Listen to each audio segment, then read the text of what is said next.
Matthieu, chapitre 1.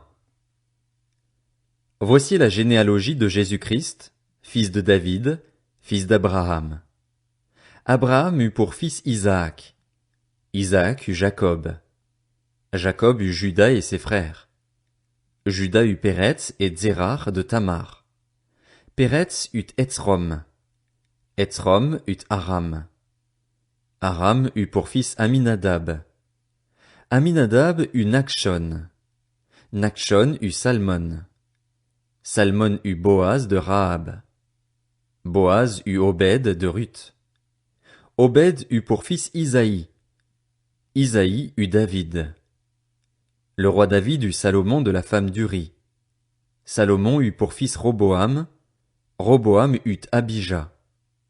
Abijah eut Asa. Asa eut pour fils Josaphat. Josaphat eut Joram. Joram eut Ozias. Ozias eut pour fils Jotham. Jotham eut Akaz. Akaz eut Ézéchias. Ézéchias eut pour fils Manassé.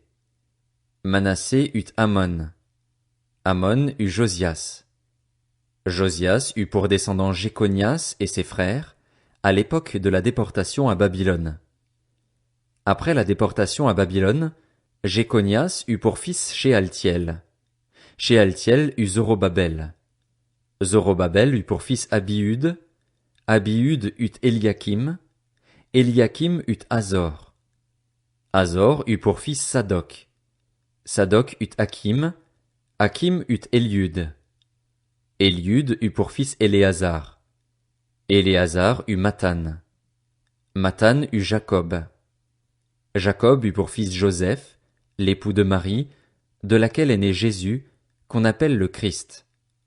Il y a donc en tout 14 générations depuis Abraham jusqu'à David, 14 générations depuis David jusqu'à la déportation à Babylone, et 14 générations depuis la déportation à Babylone jusqu'au Christ. Voici de quelle manière arriva la naissance de Jésus-Christ. Marie, sa mère, était fiancée à Joseph.